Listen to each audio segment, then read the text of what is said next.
نحمده ونصلي على رسوله الكريم. محترم مسلمانانو، حجاج بن یوسف دا یو بادشاہ تیر شوی دی او ډیر ظالم بادشاہ تیر شوی دی. محترمو، ډیر ظلمونه کړي دي، ډیر قتلونه کړي دي. بس پهله خبره باندې به موقع قتله تر دې چې صحابه کرام هم قتل کړي دي بعضې. نو محترمو، د ډېر زیات قتلونه کړي دي او تر دې پورې چې علماو دا هم لیکلي دي. نفحة العربو په دې کې علما لیکي چې صفحه نمبر 107 باندې وقد احصي الذي قتل بين يديه صبرا فبلغ 120,000.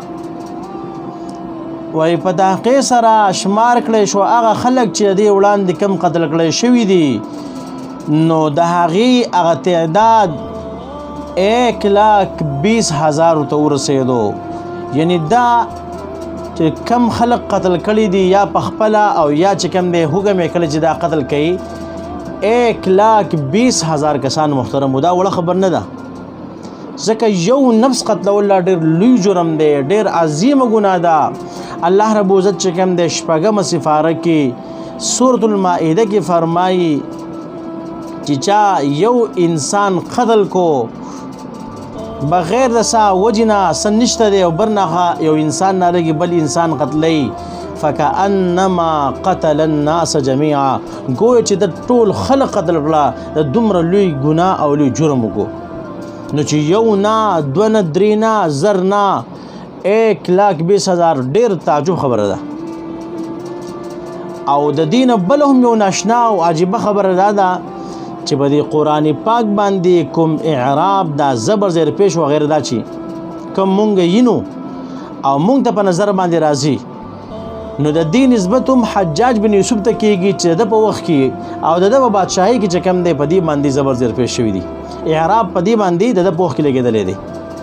د دې ښه کار نسبت خو ده ته کېږي چې بالکل دا کار دا کړی دی یا حکم کړی دی، خو بل طرف ته دی یو لوی جرم هغه کړی دی چې دومره خلک یې قتل کړي دي او بې ګناه پکې صحابه کرام هم قتل کړي دي.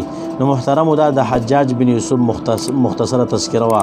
الله رب عزت دې موږ دا ظلم او د زیاتي نه او د ګناه نه وساتي. وما علینا الا البلاغ.